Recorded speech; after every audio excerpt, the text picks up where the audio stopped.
اللہ تعالیٰ نے فرمایا یا ایھا الذین آمنوا اصبروا وصابروا، اے ایمان والو صبر کرو صابر بنو۔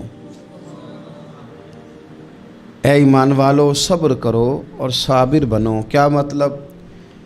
پہلے صبر کا مطلب یہ ہے کہ اگر تمہیں کوئی ذاتی تکلیف پہنچے تو اس پر صبر کرو۔ وصابروا، اس کا معنی یہ ہے کہ اگر دشمن کے مقابلے میں کسی اور کی طرف سے کوئی تکلیف آئے تو اس پر بھی صبر کرو۔ پھر فرمایا ورابطوا، اور ہمیشہ کمر بستہ رہو، اسلامی سرحدوں کے پہرے دار رہو۔ واتقوا اللہ، اللہ سے ڈرتے رہو۔ لعلکم تفلحون، اس امید پر کہ اللہ تمہیں کامیابی عطا فرما دے، تم فلاح پا جاؤ۔ یا ایھا الذین آمنوا اصبروا وصابروا، اے ایمان والو صبر کرو اور صابر بنو۔ صبر کرو صابر رہو، یعنی جو ذاتی تکلیف آئے اس پر بھی صبر کرو، اور مصابرہ کا معنی سامنے سے آنے والی تکلیف۔ اگر بیماری آ گئی، کوئی پریشانی آ گئی، کہیں کوئی اپنا دنیا سے چلا گیا تو یہ ذاتی تکلیف ہے، اس پر بھی صبر کرنا۔ اور اگر اپنوں نے بیگانوں نے کوئی تکلیف پہنچا دی، کوئی اذیت دے دی، وہ اذیت کئی صورتوں میں ہو سکتی ہے۔ تانا بھی ایک اذیت ہے، طنز بھی ایک اذیت ہے، کسی شخص کے بارے میں غلط کلمہ کہنا بھی ایک اذیت ہے، اور مقابلے میں کھڑے ہو جانا، لڑائی کرنا، یہ بھی ایک اذیت ہے۔ اس پر بھی صبر کرو۔ ورابطوا، اور اس طرح کرو کہ کمر بستہ رہو، جد و جہد کرتے رہو۔ واتقوا اللہ، اللہ سے ڈرو۔ لعلکم تفلحون، تاکہ تم کامیاب ہو جاؤ۔ صبر جب آپ کرتے ہیں نا، اور صبر کا ارادہ کرتے ہیں، تو اللہ تعالیٰ صبر کی توفیق بھی عطا فرماتا ہے۔ ہم نے یہ دیکھا ہے کہ ہمارے پاس نعمتوں کی کمی نہیں، ہمارے فریزر خوراک سے بھرے ہوئے ہیں، ہمارے دسترخوانوں پہ انواع و اقسام کی چیزیں چنی ہوئی ہیں، ہماری الماریوں میں کئی ہمارے لباس تیار شدہ لٹکے ہوئے ہیں، ہماری جیبوں میں ہماری ضرورت کا سرمایہ اللہ نے ہمیں دے دیا ہے۔ لیکن اس کے باوجود جو لوگ ایک دوسرے سے پیار نہیں کر پا رہے، جو ایک دوسرے کے قریب نہیں جا پا رہے، تو اس کی وجہ یہ ہے کہ صبر نہیں رہا، حوصلہ نہیں رہا، کسی چیز کو برداشت کرنا ہمارے مزاج کا حصہ ہی نہیں رہا۔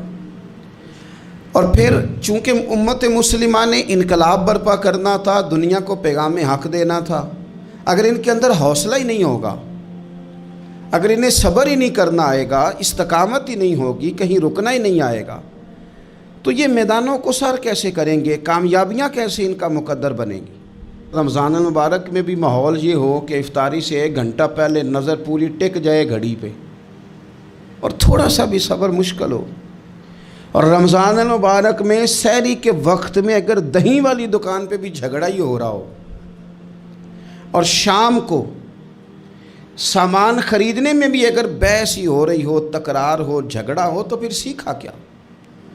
پھر وہ جو ہمیں تربیت دی جا رہی تھی کہ ہم نے صبر کرنا ہے، تو پھر ہم نے اس میں حاصل کیا کیا؟ حدیث پاک سنیں گے، آپ کی طبیعت بڑی ٹھنڈی ہوگی۔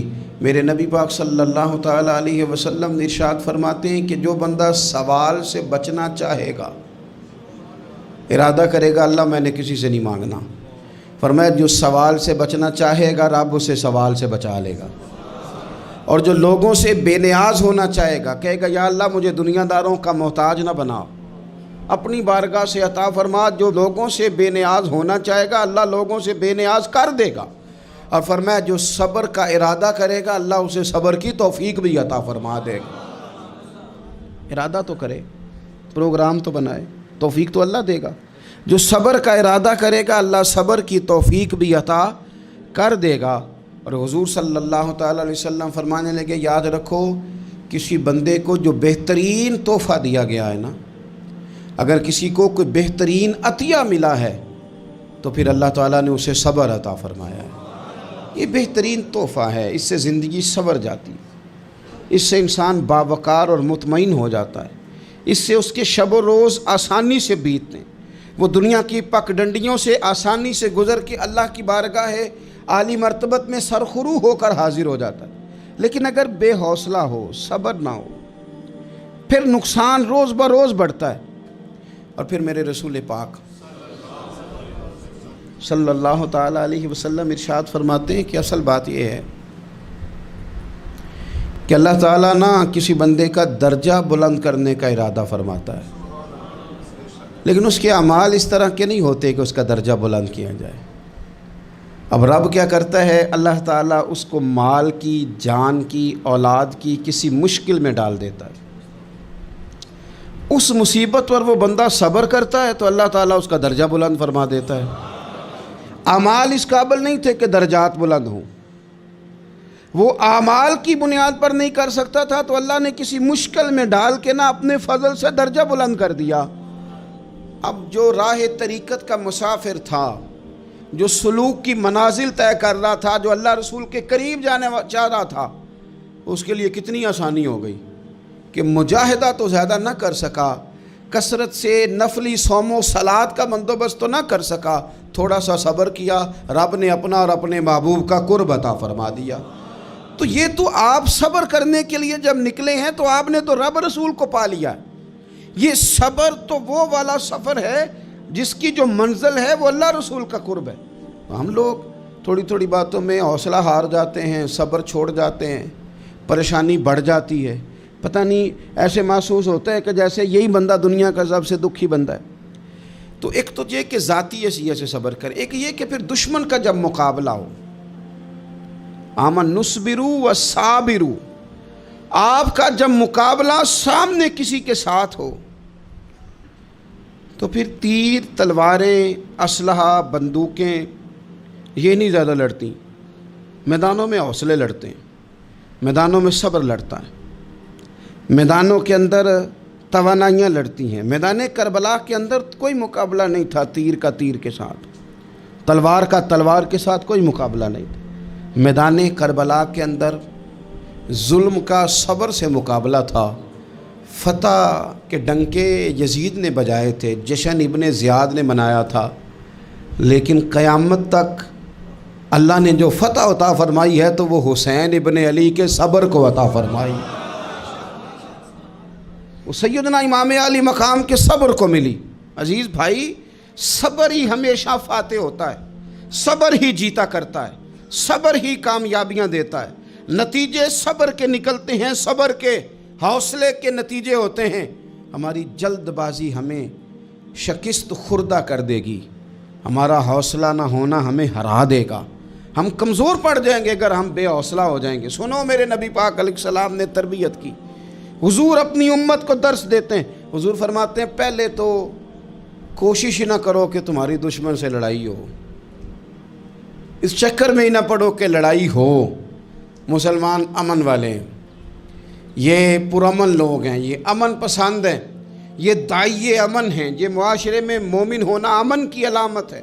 فرمایا پہلے تو یہ پروگرام ہی نہ بناؤ کہ تمہاری لڑائی ہو، اور فرمایا پھر اگر ہو جائے نا تو پھر صبر کے ساتھ مقابلہ کرو، پھر ڈٹ کے مقابلہ کرو، اور پھر یاد رکھو کہ یہ جو جنت ہے یہ تلواروں کے سائے میں ہے، جنت تلواروں کے سائے میں تمہیں ملے گی۔ پھر ڈٹنا سیکھو۔ پہلے تو بات یہ کہ تم یہ ارادہ ہی نہ کرو لڑائی، اور اگر کبھی ہو جائے وہ لوگوں کو بتاؤ کہ ہیں ہم پرامن لوگ، پر دین کے لیے کھڑا ہونا ہو تو پھر ہم سے زیادہ کسی کو کھڑا بھی نہیں ہونا آتا، پھر ہم سے زیادہ کسی کے پاس طاقت بھی نہیں۔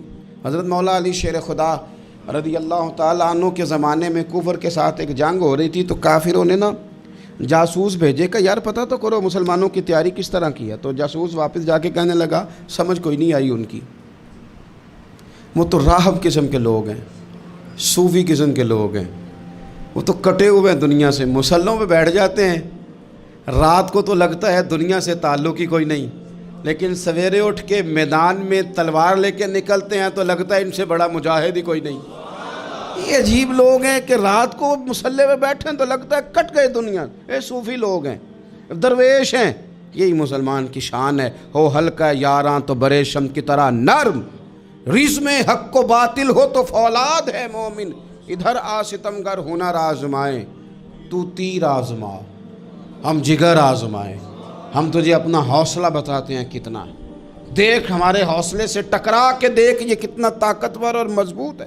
تو عزیز بھائی، اگر زندگی میں آپ کو صبر کرنا آ گیا، میں میں بڑے دنوں سے یہ عنوانات بیان کر رہا ہوں، اور آج تو خصوصی طور پر رمضان شریف کے اس جمعے میں اپیل کرنا چاہتا ہوں آپ سے کہ کمزور باتیں کرنی چھوڑ دیں، مایوسی کے جملے اپنی زندگی سے نکال دیں۔ ہم مسلمان ہیں، آپ بیمار ہو گئے ہیں تو یہ بھی خدا کا فضل ہے، گناہ معاف ہوں گے۔ اگر اللہ تعالیٰ نے فقیر بنا دیا، غریبی آ گئی ہے تو یہ بھی فضل ہے، امیروں سے پہلے جنت میں جائیں گے۔ اگر اللہ تبارک و تعالیٰ نے کسی جگہ آپ کو مکان نہیں دیا اور دوسرے کو دے دیا ہے تو آپ وہ لوگ ہیں جو عظیم سنت ادا کر رہے ہیں سیدنا بلال حبشی کی۔ اگر کسی جگہ کوئی کمزوری آ گئی ہے، کوئی پیچھے رہ گئے ہیں تو یہ خدا کا فضل ہے۔ اللہ تعالیٰ نے چاہا ہمارے لیے جو فیصلہ تو ہم اس پہ راضی ہیں، لیکن اپنی زندگی میں اور شکوے اتنے بڑھا لیے، ہم نے اتنے بڑھا لیے کہ لوگوں سے شکوے کرتے کرتے رب رسول سے بھی شروع کر دیے۔ غلام بھی کبھی شکوہ کرتا ہے، آقا کا بھی شکوہ ہوتا ہے، بندہ بھی کبھی شکوہ کرتا ہے، رب کا بھی شکوہ ہوتا ہے، یہ بھی کبھی ہوتا ہے۔ آپ نہ مانے پر یہ شکوہ ہے کہ میں بڑے ڈاکٹروں کے پاس گیا ہوں، آرام نہیں آیا۔ نہ مانے پر یہ شکوہ ہے میں نے کبھی کسی کو ستایا تو نہیں پر میرے حالات نہیں ٹھیک ہوتے۔ آپ نہ مانے پر یہ شکوہ ہے کہ فلانے کے پاس دولت زیادہ ہے، اس نے پتہ نہیں وہ آگے نکل گیا اور میں پیچھے رہ گیا۔ نہ مانے پر یہ شکوہ ہے۔ کس سے کر رہے ہو؟ رب رسول سے؟ او آس بولے تے او دی مہربانی، اساں تے لاڈ ہی لڈاونے نے۔ کس سے شکوہ کر رہے ہو؟ خدا کے بندو، غلام غلامی کرتے ہیں، شکوے کرتے ہیں کوئی؟ حضرت ام سلمہ رضی اللہ تعالیٰ عنہ، شوہر کا نام ہے ابو سلمہ، بیٹے کا نام ہے سلمہ، کہتی ہیں میں، میرا شوہر، میرا بیٹا، تینوں، چھوٹا بیٹا میرا، ہم نکلے مکہ مکرمہ سے مدینہ طیبہ جانے کے لیے۔ ایک کی بیٹا ہے، خاندان جمع ہے، شوہر کی گود میں بیٹا، اونٹ کے پیچھے میں۔ فرماتی ہیں مدینے کی سرحد آ گئی تو میرے میکے والے آ گئے، کہنے لگے ابو سلمہ نہیں لے جانے دیں گے مدینے اپنی بیٹی کو۔ میں نے کہا میں مسلمان ہوں، میں تو اپنے شوہر کے ساتھ مدینے جاؤں گی۔ انہوں نے کہا نہیں جا سکتے، تو نے جانا ہے تو جا، ہماری بیٹی نہیں جائے گی۔ زبردستی مجھ سے انہوں نے مجھے میرے شوہر سے الگ کیا۔ کہتی ہیں پھر میرے شوہر کے قبیلے والے آ گئے، وہ کہنے لگے اگر تم اپنی بیٹی کو نہیں نہ جانے دیتے تو یہ جو ہمارا پوتا ہے یہ ہماری نسل ہے، تمہارا نہیں، اسے ہم نہیں جانے دیں گے۔ وہ بچہ اپنی طرف کھینچتے تھے، میں اپنی طرف کھینچتی تھی، مدینے کی سرحد پہ۔ یہ جھگڑا زمین کے لیے نہیں ہو رہا، مکان کے لیے نہیں ہو رہا، حضور کے مدینے جانے کے لیے ہو رہا، حضور کے مدینے جانے کے لیے ہو رہا، مدینے جانے کے لیے ہو رہا۔ لنگ کئی مہینے تے برس گئے تے تیری دید نو دیدے ہی ترس گئے۔ انہوں نے بچہ کھینچا، میں نے اپنی طرف کھینچا، میرے بچے کا بازو اتر گیا۔ فرماتی ہیں میرے شوہر مدینے چلے گئے، بیٹا میرا میرے سسرال والے لے گئے، مجھے میکے والے لے گئے۔ آج بھی کچھ سیانے بندے کہتے ہیں اس کو نکال دو اور بچے چھین لو۔ ان کا بھی خیال تھا کہ بیٹا لے جائیں گے نا تو ابو سلمہ بھی مدینے سے واپس آ جائے گا، یہ بھی واپس آ جائے گی۔ او یار، اتنا بڑا بھی ظالم کوئی نہیں ہوگا جو ماں باپ سے بچے جدا کرے۔ فرماتی ہیں کہ وہ لے گئے چھین کے، میں میکے چلی گئی۔ لوگ روٹی کھاتے تھے، میرے حلق سے نہیں گزرتی تھی۔ زمانہ سویا کرتا تھا، میں سو نہیں پاتی تھی۔ بیٹا کہاں، شوہر کہاں، میں کہاں۔ ام سلمہ کتنی دیر تکلیف کاٹی؟ جناب ام سلمہ کہنے لگی لوگوں ایک دو دن نہیں، پورا سال بیت گیا، پورا سال، پر جے سونا ہی میرے دکھ وچ راضی، جے سونا ہی مارو مارو مینوں مار مکاؤ، میں کوئی عذر نہ پیش لے آواں، او جے سونا ہی میرے دکھ وچ راضی، پھر سکھ نو چلے ڈاواں۔ فرمایا سال بیت گیا، لوگ صبح اٹھ کے کام کاج پہ لگ جاتے، کپڑے بدلتے، ڈیوٹیاں کرتے، اور میں سویرے اٹھ کے اس جگہ آ جاتی جہاں میرا شوہر اور میرا بیٹا بچھڑا تھا۔ میں سارا دن روتی، آہوزاری کرتی، حضور کے مدینے کی طرف منہ کر کے میں تڑپتی۔ سال بیت گیا، سال، ایک ہفتہ نہیں نکلتا بچوں کے بغیر۔ بڑے بڑے سیانے لوگ پردیس جاتے ہیں تو بچوں کی فوٹو دیکھ دیکھ کے روتے ہیں، لیکن کہتی ہیں ماں تھی، بیٹا بچھڑا اور پھر بیٹا بیمار ہو اور ماں سے جدا ہو، کتنی تکلیف کا منظر ہے۔ آپ فرماتی ہیں کہ ایک سال بیت گیا، اور میں نے کسی کی منت نہیں کی، میں نے کوئی شکوہ نہیں کیا، اس لیے کہ جس حال میں رب و رسول رکھیں۔ یہ حوصلہ، یہ صبر، یہ توانائی۔ 1 سال کے بعد میرے چچا کا بیٹا میرے پاس سے گزرا، تڑپتے دیکھ کر کہنے لگا میری بہن تو سارا دن روتی رہتی ہے۔ تو میں نے کہا بھائی تمہیں کیا بتاؤں، اس کا شوہر چلا جائے، بیٹا جدا ہو جائے، وہ کیا کرے گی؟ فرماتے اس نے جا کے میرے باپ سے، اپنے والد سے، میرے خاندان والوں سے کہا اس کی سزا کب ختم ہوگی؟ اس غریبنی کا قصور یہ ہے کہ یہ مدینے والے کا کلمہ پڑھتی ہے، اس کی غلطی یہ ہے کہ یہ مسلمان ہو گئی ہے، دین حق قبول کر لیا ہے، کیوں نہیں تم خیال کرتے؟ کہتے ان کے دل نرم ہوئے، وہ رضامند ہوئے مجھے مدینے جانے پہ۔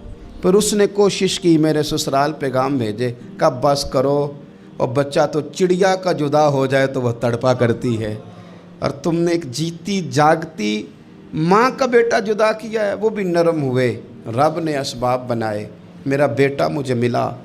کہنے لگے تو رہ جا، میں نے کہا نہیں، تم مسلمان نہیں ہو، تمہیں پتہ نہیں نا، میں یہاں نہیں رہ سکتی، مجھے مدینہ ہی جانا ہے۔ اکیلی اتنا سفر، جنگلوں کا رستہ، پہاڑی رستہ طے کر لو گی؟ میں نے کہا میں کر لوں گی۔ جنوں ویکھ کے ٹھر دیاں اکھیاں نے تو جنوں ویکھ کے ٹھر دا سینہ ہے، ربا تیری ساری خدائی چ ایک کی تے شہر مدینہ ہے۔ کہتی میں اونٹ پہ بیٹھی، بیٹا میں نے گود میں بٹھا لیا، میں سفر کرنے لگی، پر دل میں کھٹکا تھا کہ اتنا لمبا سفر، بیٹا چھوٹا ہے، کیسے کروں گی؟ کہتے مجھے عثمان بن طلحہ مل گئے، کہنے لگے کہاں جا رہی ہو بہن؟ میں نے کہا مدینے۔ کہنے لگے اکیلے جاؤ گی؟ میں نے کہا جانا تو ہے نا، کوئی ساتھ چلے نہ چلے پر شہر رسول تو جانا ہے نا۔ آپ فرماتی ہیں میں نے عثمان بن طلحہ سے نیک بندہ کوئی نہیں دیکھا، میرے اونٹ کی لگام تھام لی۔ جب مجھے اونٹ پہ بٹھاتے تھے نا، اونٹ بٹھا کے چلے جاتے تھے، میں بیٹھ جاتی تھی تو آ کے لگام تھامتے تھے۔ جب کہیں مجھے اتارتے تھے تو اونٹ بٹھا کے چلے جاتے تھے، میں اتر جاتی تھی تو اونٹ کو باندھتے تھے۔ سونا ہوتا تھا تو اونٹ بٹھا دیتے، میں اتر جاتی، وہ دور جا کے لیٹ جاتے۔ فرماتی تھی پھر میرے لیے میرے رب نے اسباب پیدا کیے اور میں مدینہ پہنچی، میں شوہر سے ملی، اور لوگوں میرے نصیب دیکھو، میں رہنے کہاں لگی؟ حضور کے مدینے میں، شہر رسول میں، شہر رہ پائے نظر ہوش میں آ، یہ کوہ نبی ہے۔ میں حضور کے حرم کی زمین اور قدم رکھ کے چلنا، ارے سر کا موقع ہے او جانے والے، مدینے کے خطے خدا تجھ کو رکھے، غریبوں فقیروں کے ٹھہرانے والے۔ کہتی ہے میں وہاں بسنے لگی۔ آپ فرماتی ہے مسلمانوں، شاید مجھ سے زیادہ تکلیف کسی نے نہ سہی ہو، پر دیکھو 1 سال پورا میں تکلیف میں رہی، اور جب میرا صبر سال کو پہنچا، صبر کی عمر 1 سال ہوئی، تو پھر رب نے بندوبست کیا، پھر میرے گھر والے بھی نرم ہو گئے، سسرال والے بھی نرم ہو گئے، رب نے میرے آنے جانے کے لیے ایک بندے کا بندوبست بھی فرما دیا، پھر میرا شوہر تک بھی میں پہنچ گئی، مجھے مدینہ الرسول بھی نصیب ہوا۔